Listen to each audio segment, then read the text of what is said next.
Good afternoon all, and welcome to the session. We're just going to wait a little bit longer for those that are still logging in, but we should start reasonably promptly, as close to 2 as we can get it.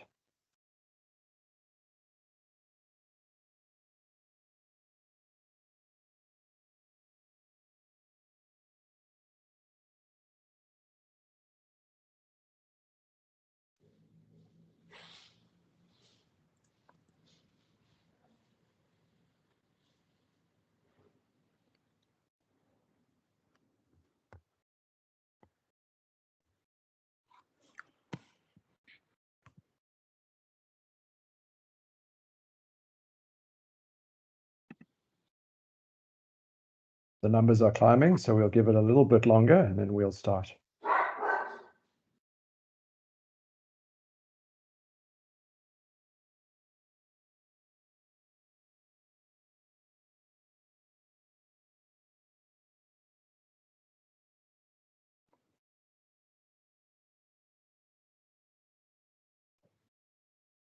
Right, I think I'm happy with the numbers as they are at the moment, so I think let's give it a crack. Good afternoon all, and a very warm welcome to all of you. My name is Garth Barnes. I am representing the NBI as the Program Manager for Water and Biodiversity. We just want to extend, as I say, a hearty welcome to all of you joining this inaugural World Business Council for Sustainable Development, the WBCSD, and NBI Thought Leadership webinar that will focus on the WBCSD's innovative tool, the Wastewater Impact Assessment Tool. I'm going to take that opportunity just to move to the house rules. Please remember that if you have any questions, to post them on the Q&A function, not the chat function. That'll be reiterated in the chat, that please to post questions in the Q&A function, which is in the top part of your screen, right next to the chat. Panelists, please, if I can ask you to keep your microphone muted and your video turned off as we listen to others talk. Also, please note, folks, that the session is being recorded, and this recording will be shared with everyone after the event. Also, in the event of any technical issues, we have my colleagues Nombolelo and Sepi supporting in terms of the technicality behind this webinar. Again, just a hearty welcome, though, to everyone, and I really do encourage you to just put in the chat where you're from, your name, and your organization listed.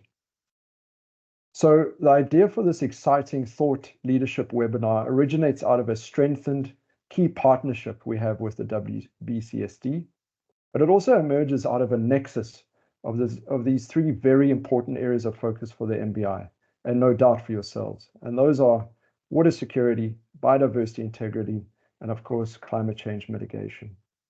And this point certainly supports a key message that the NBI took to COP28, which was a cross-sector approach that integrates discussions for water, biodiversity, and climate is fundamentally necessary because water is inherent in all topics.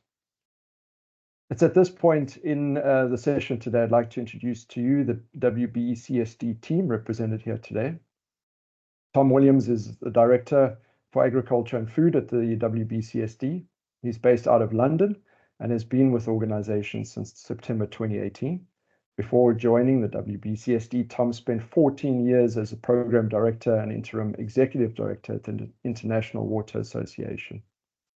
Sophia Dannon is an intern in the Nature Action Team working directly with Una Archinovojic on water stewardship. She supports the broader nature team on a variety of roles, but focuses her efforts on highlighting the key role of water in driving strong nature strategies. And at this point, I'd also like to just acknowledge Una and her absence from the team today. Unfortunately, she fell ill, but we were well supported by Tom. And then, of course, last but not least, is Olio, is a research technician at the Catalan Water Research Institute and carries out tasks associated with all lines of research in the resources and ecosystems area.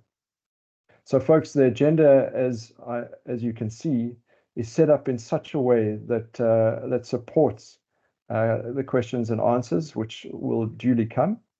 So please keep those questions close at hand. And as I say, please put them into the Q&A function at the top of your screen, at the top of the MS Teams screen. So without further ado, folks, I'd like to invite Tom to introduce the WBCSD, which will then lead him into the rest of the presentation as you see on the screen. Tom, over to you. Great, thank you, Garth. And I can't multitask, so bear with me as I share my screen. And then I'll intro myself. Now, you may wonder, as Garth introduced me as a director in the agriculture and food pathway at WBCSD, what's somebody from agriculture and food doing talking about wastewater? Well, this is more about my past time at WBCSD. As Garth mentioned, I joined back in 2018. And originally leading our water program at WBCSD, and then that led on to leading our nature program.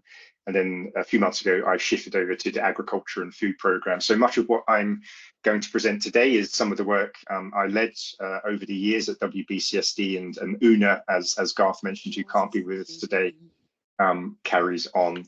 So first of all, before we dive into the content, let me just do a quick introduction to the World Business Council for Sustainable Development. For those of you who are not aware, WBCSD, it's not something that rolls off the tongue, so commonly we refer to it as the Business Council.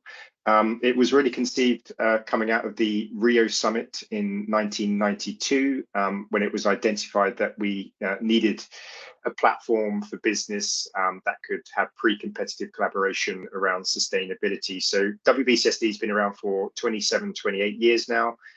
We're a membership organization, so we have about 230 members across multiple different sectors and geographies.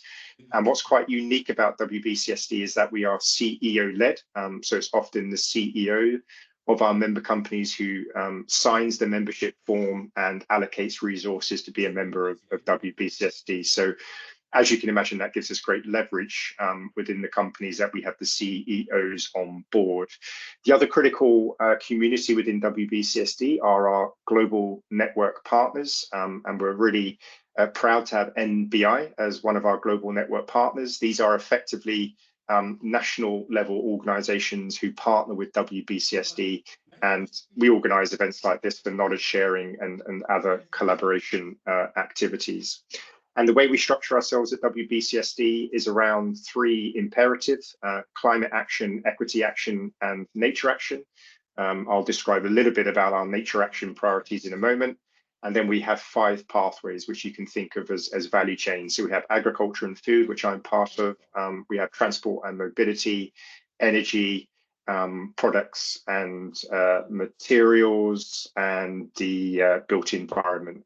And then we have another area of work is called redefining value, which is all about capital market engagement and disclosures. And through those pathways, imperatives, and redefining value, that's the main mechanisms by which we engage with our member companies. So that's enough on WBCSD. Just to give you an insight to what I'll take you through today, I'll touch a little bit on the nature action area that I referenced earlier, just to give you a sense of the priorities we're working with our members on. Nature action is where all of our work on water and wastewater sits within WBCSD. Then just to give you a bit of a preview of the work we've been doing over the last couple of years on nature positive roadmaps, and also an exciting new tool that's being released later this year, which is the Freshwater Accountability Navigator, FAN. We'll then dive into wastewater. That's the key topic for today. Give you a broad overview of where this initiative has come from, and then really dive into the wastewater impact assessment tool. I'll try to be quick so that we do have good time for Q&A, but as Garth mentioned, do post some questions online, and we'll have a chance to come back to those as we move through the agenda. So kicking off with nature action, just to give you a sense of where our priorities are, and I'm sure you'll all appreciate that in the last sort of 4 years or so, nature or biodiversity has really risen up the corporate agenda. We had the CBD COP15, much delayed CBD COP15. I think it was delayed by 2 years, which took place in Montreal about 18 months ago, and coming out of that, we had the Global Biodiversity Framework. So the first priority for us is to really help mainstream nature as a business imperative. And this is about engaging with some of those existing and developing frameworks, like the Global Biodiversity Framework, like TNFD, like Science-Based Targets for Nature, and help our member companies really navigate through that emerging nature accountability space, as we call it, to help them set their targets, report on their progress, how they account for their impacts on nature, etc.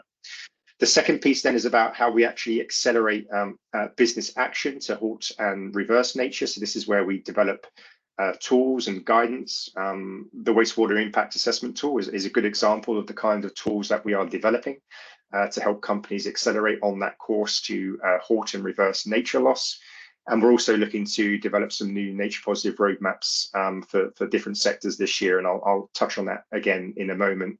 And then the third piece is really around that enabling environment. So business action can be accelerated or hindered depending on what the policy environment is like, and of course trying to ensure that we accelerate access to finance as well, both private sector finance but also public sector finance. So a lot of the work we do in that enabling environment is showing up to the critical Rio conventions, so the CBD, UNFCCC, and also the UNCCD. All of those conventions have their conference of parties this year, so we make sure that we represent the voice of business in those key events, and we come up with some key policy asks which inevitably should be accelerating corporate action on nature.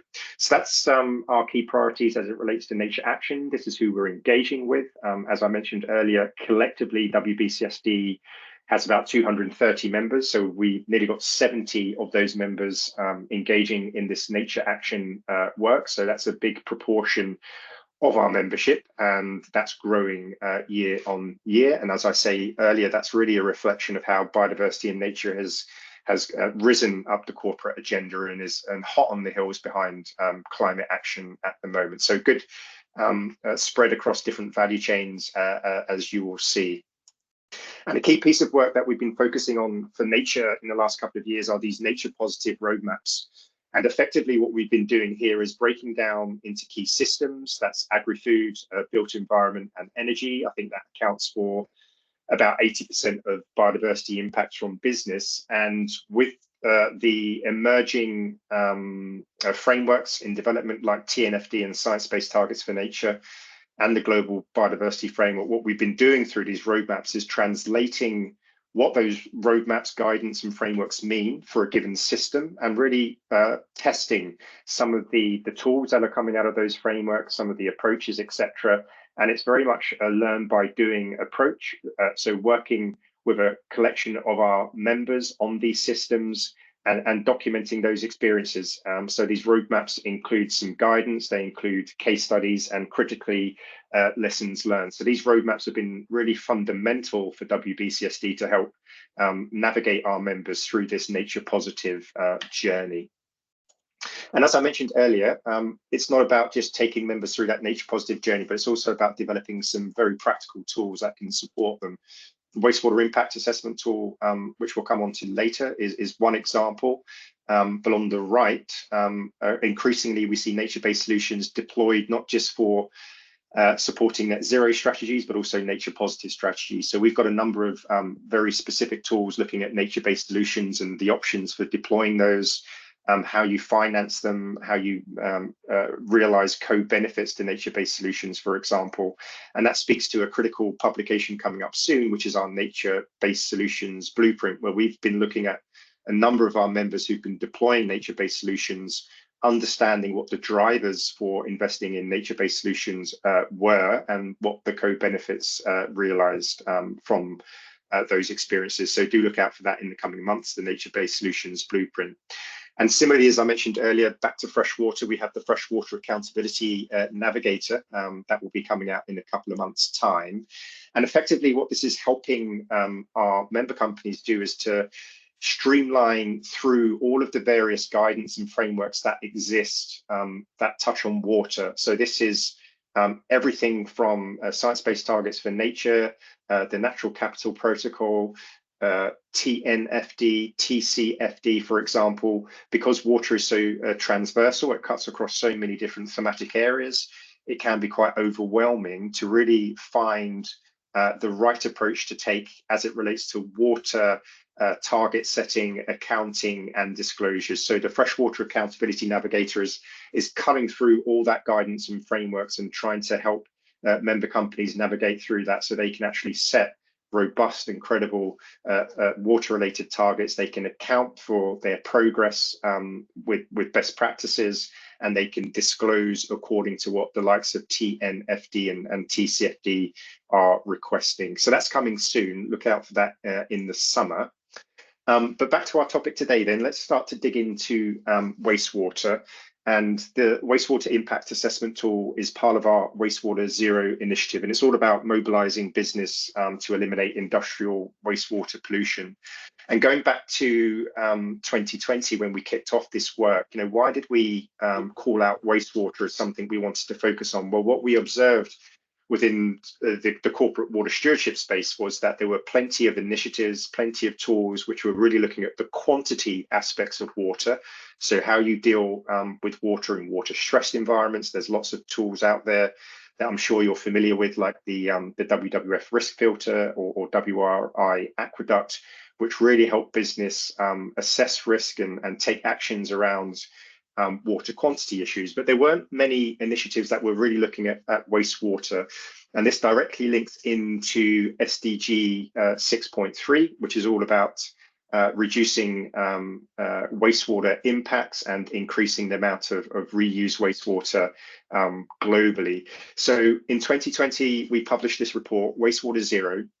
And essentially what this was trying to do was make the business case for taking action to reduce the impact of wastewater effluent. And the way in which we framed this was not to look at wastewater in isolation, but really look at the interaction of wastewater on some of the other big imperatives that we have: climate change, biodiversity, and more broadly around SDGs. So for climate change, for example, we really zoned in on GHG emissions and particularly methane emissions that come from wastewater. To varying degrees, it's estimated that between 5 to 10% of all human methane emissions come from wastewater. That's both from municipal wastewater, but also industrial wastewater. So there is a big methane footprint from wastewater. From a biodiversity perspective, pollution from wastewater into rivers, into oceans, it's a big driver of biodiversity loss. And then more broadly with SDGs, particularly SDG 6, wastewater impacts our realization of SDG 6. If we're polluting our waters, we're impacting access to clean and fresh drinking water supplies, for example. We're impacting our abilities to manage integrated water resources management. So the Wastewater Zero report was all about presenting wastewater in a broader context for business to understand how it impacts their climate action, their biodiversity action, and ultimately how it impacts the bottom line. Part of what we uncovered was that the cost of action to eliminate industrial wastewater pollution is actually significantly cheaper than business as usual. We estimate it's about 10% to take action of the actual cost of wastewater pollution if you factor in all the various externalities. And as we looked at some of the key sectors to focus on, it was apparent that agriculture and apparel were priority sectors for action as it relates to wastewater. What you see on the screen is an illustration of some data we extracted from CDP, which many of you will be aware of. And it's looking at those sectors that are at high risk to wastewater pollution and looking at two ways of looking at that. Those that are highly dependent on fresh water, so power generation, food, beverage, and agriculture. They're very dependent on fresh water supplies, but then also wastewater pollution potential. So mineral extraction has high potential to pollute wastewater. Now, the bigger the green circle, according to the CDP data, this is where these sectors were factoring in pollution risk. So the smaller the circle, the less frequent they are factoring in water pollution risks. So food, beverage, and agriculture and apparel were really not factoring in wastewater pollution risk when the wastewater pollution should be a material issue for them because they're either highly dependent on fresh water or they have high wastewater pollution potential. So a clear blind spot here when it comes to wastewater pollution risk with food, beverage and agricultural sector companies and also apparel companies.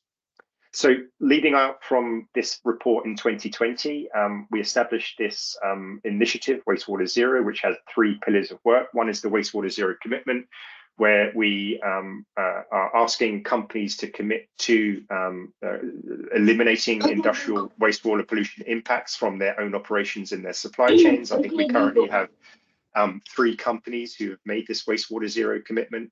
Secondly, we have the wastewater impact assessment tool, and I'll dive into this in a bit more detail in a moment. And then thirdly, we have the wastewater impact guidance. I'm getting some background noise, so if everybody could just make sure they go on mute, that would be super. Thank you. And the wastewater impact assessment tool and the wastewater impact guidance are very heavily linked. Effectively, the wastewater impact guidance underpins the wastewater impact assessment tool. So let me just dive into those in a bit more detail so you understand where we're coming from. So the guidance on the assessment of wastewater related impact, we published this a couple of years ago now. And if you think of traditionally the ways in which corporates monitor wastewater is usually by measuring effluent discharge. It's normally volumetric. You may get some monitoring and reporting on things like BOD or COD, for example, but that only tells you a part of the picture. So what we wanted to drive more towards is how do we better understand real impacts of wastewater pollution? And of course, to do that, you've got to look at the local context. So you're discharging effluent into a local water body. What is the impact of that discharge on a local water body? So factoring on all the different variables, both of the effluent and what is in that effluent, but then also the ambient water quality, for example, of that local watershed. So within the business guidance, we've got this 5-step process, which helps a business understand the impact of wastewater pollution, starting off with measuring the impact driver. And the impact driver could be GHG emissions, it could be organic pollutants like nitrogen and phosphorus, or inorganic pollutants like heavy metals, or it could even be the temperature of effluent, because that certainly has an impact on the receiving waters. The second one then is to measure what change in the state of natural capital, and this is where that local context comes into play. So what is the change in the state of capital as a consequence of discharging effluent into a local water body, for example? Step 3 is then about actually quantifying those impacts. So using many different guidance and frameworks that already exist. The natural capital protocol is one that I mentioned earlier. Then setting targets in terms of reducing that impact and obviously managing that impact with mitigation and reduction actions. An optional stage that is in the guidance is around valuation of impact. What we found speaking to a number of our member companies is if you put a valuation on that impact, that can help drive some business decision making and help you look at comparative interventions that you can take to manage those impacts. So just to give you an overview of what this looks like in what we call an impact pathway, you can see the variety of different impact drivers, whether it's to do with water consumption, greenhouse gas emissions, pollutant release, as I mentioned earlier, and how that impacts on biodiversity and ecosystem services. So within this publication, we map out some of these impact pathways. And again, it's really using a lot of the guidance and frameworks that already exists. And this approach was really underpinning the development of the wastewater impact assessment tool. So once you've developed at a site level these impact pathways, this is where the wastewater impact assessment tool comes in, because it can help you make these calculations of the state of change in natural capital, for example, as a consequence of effluent discharge on a local water body. So then diving into the wastewater impact assessment tool, what this does and how it helps corporates. As I mentioned earlier, it's about a site level assessment, and it's really helping to calculate what the impact of effluent discharge is on 3 key indicators. That's water quality, water availability, and GHG emissions.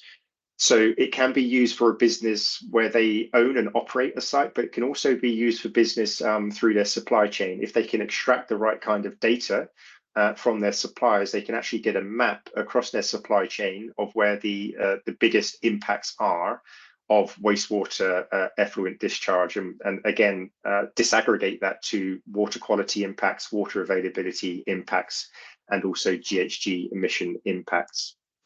This is what the tool looks like, and we're going to do a little bit of a demo in a moment just to drill down into the data requirements and what the reporting looks like. But it's a GIS-based tool. It's publicly available.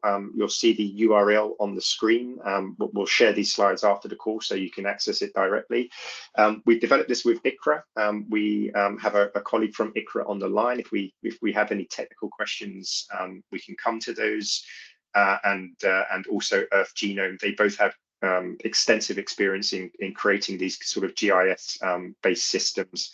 And this has been developed with and for our members. And we're just calling out a few core members who've been with us over a 2-3 year period now with this journey for WIAT. That's the Aditya Birla Group, which is a big conglomerate based out of India, Chevron based in the US, Dow Chemicals, and Holcim, the cement manufacturer. So they've been really with us throughout this journey to help scope out the tool, test the tool in various facilities, and also refine it as well.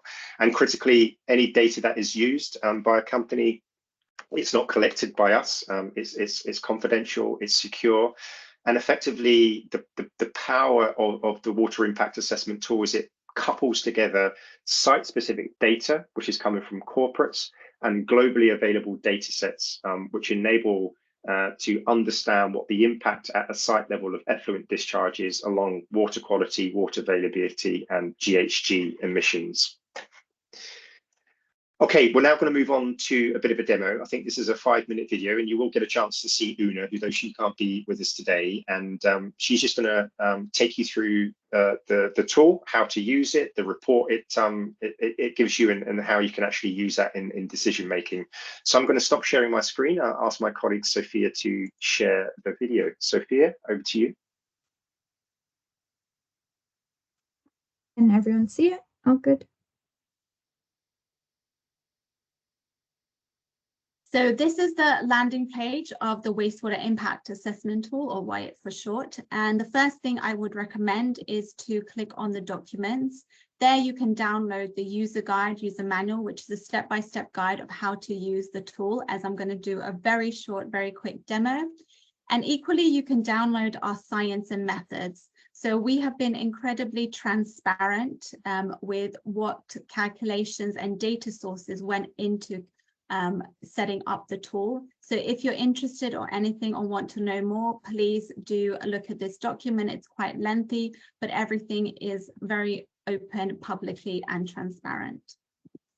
So going back to the tool, there's 2 ways to enter data at a site level and map sites. That's through an Excel template or through the web interface. And today I want to take you through the web interface and just show you how easy and quick it is to use. So first thing we need to do is to create an assessment. So we, for example, we'll just call it World Water Week. And here you can select your assessment period. So for example, if you want to do site-on-site comparison by monthly, quarterly, or annually, you can select the period here and then create the assessment. And there's multiple ways to set up your sites in the tool. And one of the very simple ways is just to drop a pin and add a site. So for example, I'm adding a site here in Italy, and I'll add another site, for example, here in Romania. A site in Romania. And then the next thing you need to do, oh, it's in Moldova now, add sites and data input. So you need to add site level data input for 4 different categories, but you only really need data for the mandatory fields, so the one in red. And those mandatory fields are very simple information that you should already have at a site level. So for example, it's site withdrawal, water quantity, meters cubed per day. Of course, the more information you provide, the better the calculations and the more credible the calculations are and the more accurate they are. But of course, if you only have the simple information, the mandatory information, the tool can work just as well. And another really great benefit of the WIAT tool is we don't only require primary data. You can use model data, you can use estimated data, and for those non-mandatory questions, you can also have put no data, and the tool will do its calculations. So here's one I prepared earlier, where I've mapped sites in India, France, Italy, and Romania. And straight away, you have the 3 key indicators, so water quality, water availability, and wastewater treatment.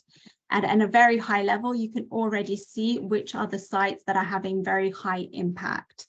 So you can see that the site in Romania is having very high impact in water quality and water availability. So you can drill down into that data and look at further some of the high impact areas. So for example, the eutrophication potential and water quality, and you can view the data in a chart form or a table form. So here we're looking at chemical oxygen demand, total nitrogen, total phosphorus, and you can see the data associated with that indicator. Equally, you can do the same with water availability and greenhouse gas emissions. So going back to the report, going back to the map view, what's really great about WIAT is we've also pulled in contextual indicators from widely available data sources and credible data sources, and you can overlay those indicators on your map. So for example, if we wanted to look at water scarcity ratios, we can add the water stress indicator, and as you see, the map changes. So you can further understand at a local context what might be the risk to that facility. So you can see, for example, the one in Italy has very extremely high water stress compared to the site in Romania. And so going to your report, you can actually add these global indicators as you like. There's around 15 global indicators, so you can select which to add. And so, for example, if we wanted to add the water scarcity, water stress, you can add that to the data once you want to export the report. So you can apply the analysis and it will apply what the water stress is for those 4 sites. Another great advantage of the WIAT tool is we've mapped it and aligned it with the CDP and GRI reporting frameworks to save you time and energy. So the data that you input into the WIAT tool will match it with questions related to the CDP and GRI standards. So for example, if we take just CDP, we can see that these data points, these 3 values relate to question W1.2b in the CDP questionnaire. So you can simply just copy and paste that into the CDP questionnaire when you come to do that. And so once you've done all this data analysis, you'll of course want to export the report, and that you can do here, and you can add these different global indicators.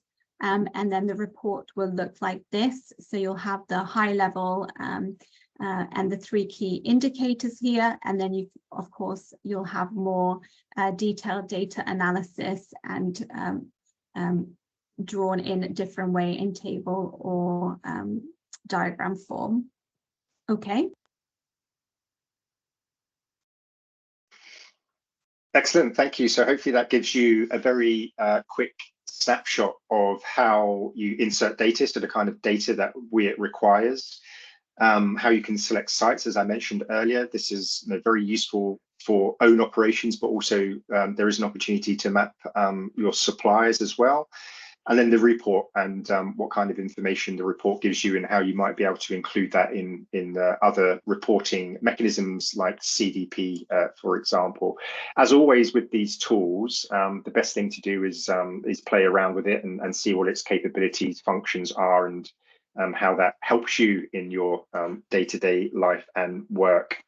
Another thing to mention with WIAT is that it's fully aligned with the science-based targets for freshwater methods that some of you will be familiar with, particularly step 1, which is really looking at mapping your whole value chain and assessing the level of pressure, and also step 2, which is about that prioritization. So, for example, if through going through WIAT, you have some of those high impact areas, that enables you to prioritize where you need to be potentially setting a science-based target for freshwater, and informing you of the kind of actions that you want to take.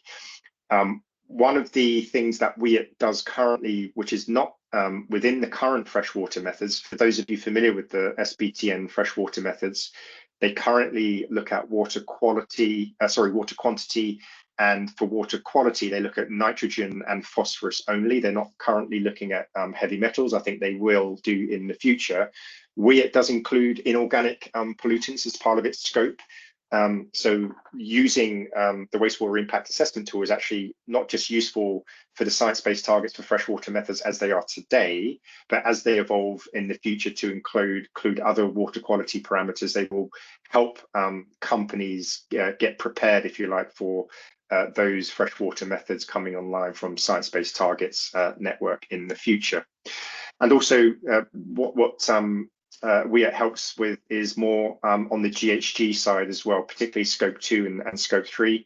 As I mentioned, methane from wastewater is a fairly significant contribution to human methane production, but also non-methane greenhouse gas emissions as well. So this can, again, help you zone in at a site level where GHG emission reduction is possible. WIAT is always in development. We're always looking for ways that we can further develop it to meet the needs of companies. I think what you have just seen is probably WIAT 1.1. So we're always looking at modifications to improve the functionality and improve how it's taken up by corporates. So just to recap on some of the key benefits of WIAT, which we've been through already. It's publicly available. Do encourage you to go on and test it. That's the best way to learn about these systems and tools and what it can do for you. As I said, it's fully aligned with the science-based targets for nature freshwater methodology, and is even a step ahead of that because it includes some of the pollutants that are currently not in scope for the freshwater methodology.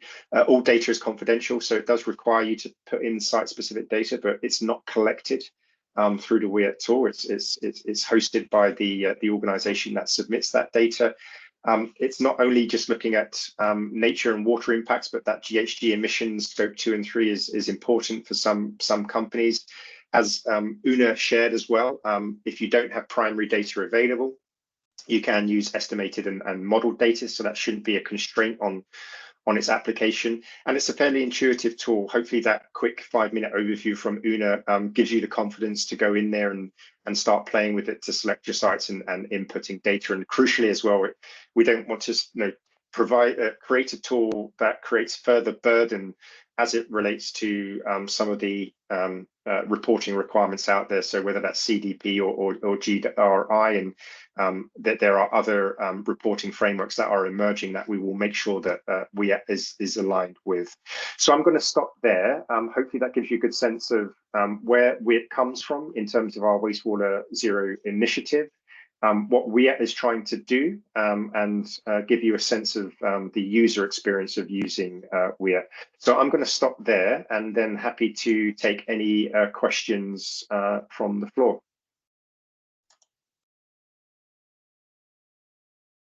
Tom, thank you very much for that very informative presentation. We do have a couple of questions from the floor. The one is from Andrew Barker asking if you'll be able to circulate the presentation and the links associated with that presentation, if you're happy to do that. Yeah, very happy to do that. Excellent. The other one from Liam Fisher is rather than dropping a pin, can one put the coordinates into the system?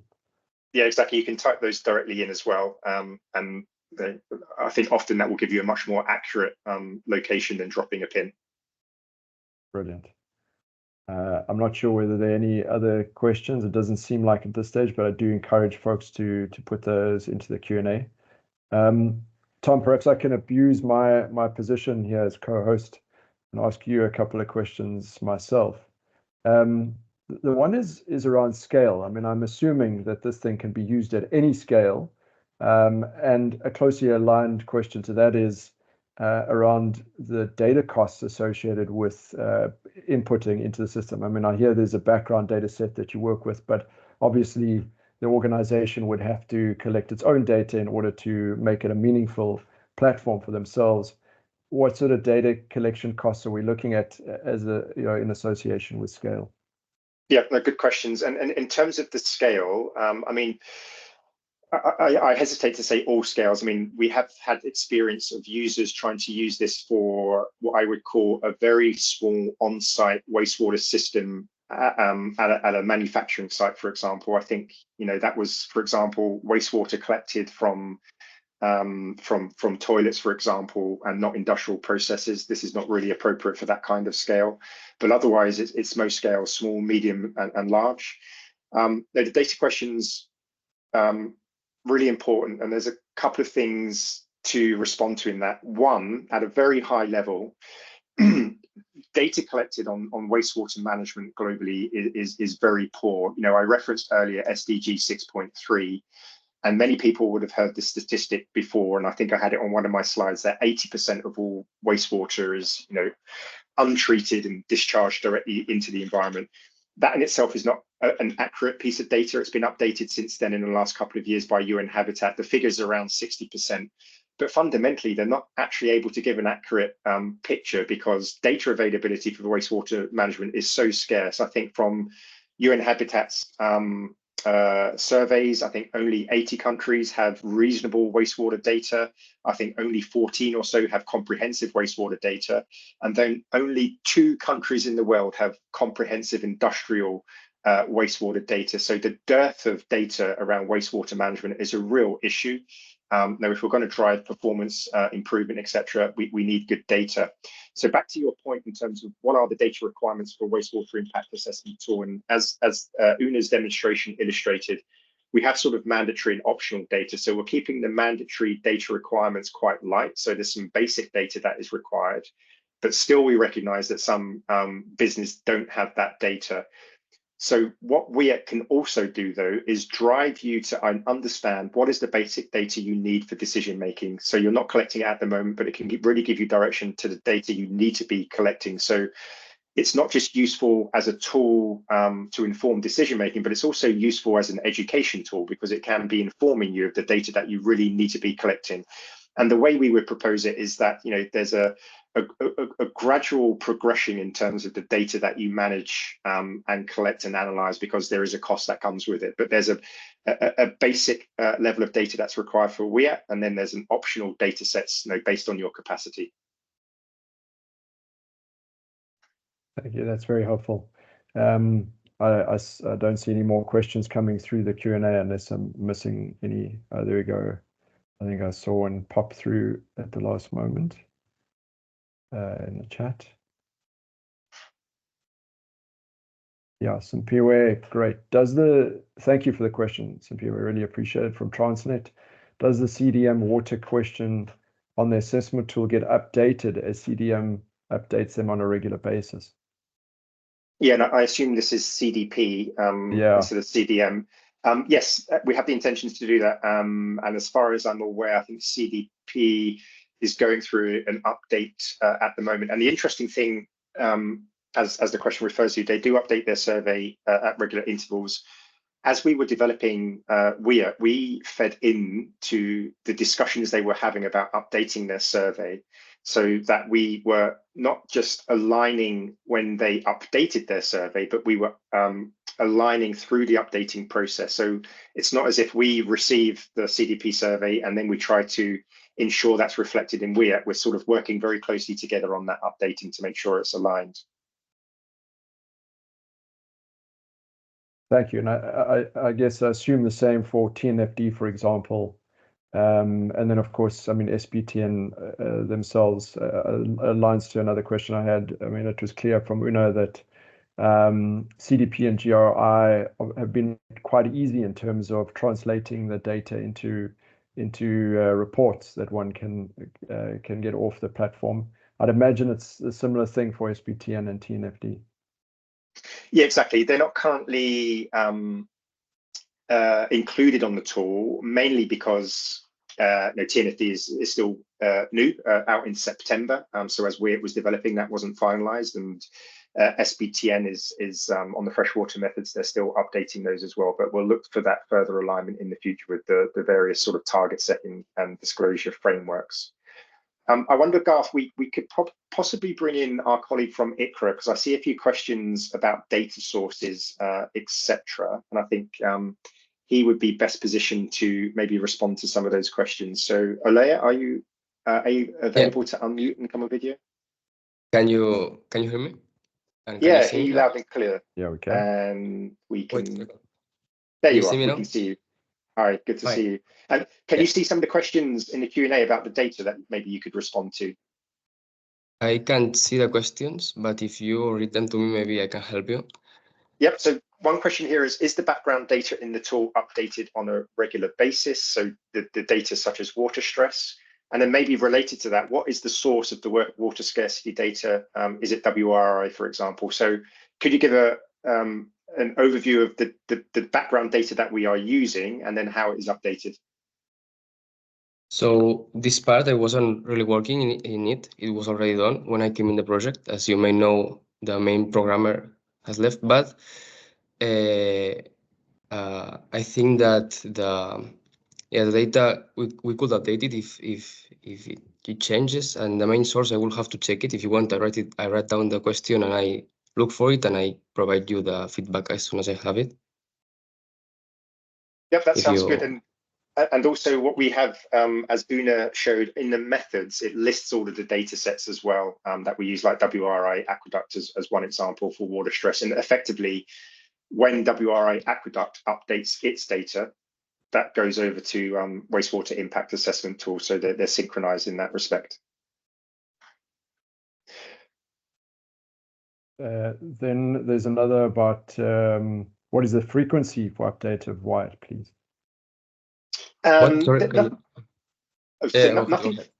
Nothing fixed at the moment. So it's not, for example, every 2 years. I would say it's an iterative process. So we're going through a phase at the moment of testing this with companies and seeing how it's used in practice, getting their feedback in terms of what improvements that they want to see. So it's a very much an iterative process at the moment. I think there will come a stage when maybe WIAT version 2.0 comes out that we will become a little bit more structured and formalized in that updating. But at the moment, it's a very iterative process. I particularly like the one Faith raises, Tom and team, around support. It was going to be one of my questions as well, whether there is support for companies or consultants who'd like to apply the tool, but not necessarily are very confident in its application. And then the follow-on is, how do we know that the input data is credible? Yeah, absolutely. And the support is available from WBCSD, all the way through from providing some detailed training in terms of how you use the tool and how you interpret what the reports are doing as well. So support is available. One of the key things we've been trying to do also is work with professional service firms, some of which are WBCSD members, so that they can be upskilled in terms of using the tool and they can start using it with clients as well. Yeah, and the question of sort of data validity, I guess the key thing here is to help users understand the importance, excuse me, of good data for their own purposes. You know, rubbish data in, rubbish information out. So just reaffirming why this tool is important, what kinds of decisions it helps you to make, and therefore, the accuracy of the data that you're putting in is important for you. We have seen some companies using WIAT who have a sort of third-party assured data that they put in, so they've got a high level of confidence in the data that they're using. Some others, for example, if they're working with a supplier, they don't really have 100% confidence in the data. But again, it's a journey that you can go on to improve the confidence that you have in data over time. But ultimately, the important factor is to think about the importance of this tool, the decisions it can inform, and therefore the validity of the data is critical in that. So probably an aligned question, Tom and team, is one again from Andrew Barker, just asking a question about the local context. within which we can access this data. Are local data sets used? For example, he raises an example in our context within one of our provinces, a particular website that is uploading data. Is that the sort of data set that could be used or is used? Yeah, good question. I think at the moment with WIAT, we're using global data sets, and we were having some discussions in the development phase about how we introduce more local data sets. And the way that we were looking to explore this is maybe identify a few specific locations where we've got good member engagement and we can test those local data sets, etc. So I would say it could be an opportunity to explore how we could incorporate those local data sets into the system. So for now, it's just global data sets, but we are keen and interested to explore opportunities for local data sets to be introduced. Another question that comes through from Quena, which you've touched on. I remember you talking about heavy metals, for example. Quena asks about pH, color, BOD, etc. Yep, they're all in there. Some of them are sort of mandatory, some of them are not mandatory, but all of those different variables are in there in terms of inputting data. So yeah, pH, color, BOD, heavy metals, etc. We've got quite a long list of priority chemicals, as we call them, which we've derived from certain regulatory regimes. So US EPA, for example, has their list of priority hazardous chemicals, and in the EU, for example, there's a list there. So it's quite a long list. We don't expect companies to fill them all in. There's some that are mandatory, but others that are not, and it depends on what your sector is, maybe what your regulatory requirements are as well. So you can correspond with what you might need to comply on as it relates to a chemical according to your regulatory standards as well. So it's quite a long list in the system, but you don't need to fill them all in. Fantastic. I'm not sure whether this was answered just with regards, this is from Helen, around global data set for water quality and how the tool establishes low to high impact from wastewater. Presumably there's a comparison of released quality to local, but what definition or categorization is that based on? Yep, I mean, that's exactly the way it works. So it's looking at the impact of the effluent discharge within local water quality according to global data sets. From the top of my head, I'm not sure what the global water quality data set is. If you go to the website and look at the methodology, you'll see the listing of data sets used, so you'll be able to view it there. Excellent, that's helpful, thank you. I think the last one, Tom and team, if our audience doesn't mind as we begin to wrap up, is one from Natalia. Models and data sets used for science-based target setting sometimes have a gap in insights and data sources when it comes to the nuances that play out in an African context. Has this been factored into the WIAT? Not yet, and I think it comes back to that sort of local model application that we're keen to explore. It's a big blind spot, to be frank, at the moment, and so that's something we'll be looking to explore, is how we can incorporate some of those local water data sets or models in the WIAT as we move forward. Okay. Tom, I think I'm going to sneak one last one in from Helen. I believe aqueduct plans go behind a paywall. How will that impact whether your tool using the same base data remains free?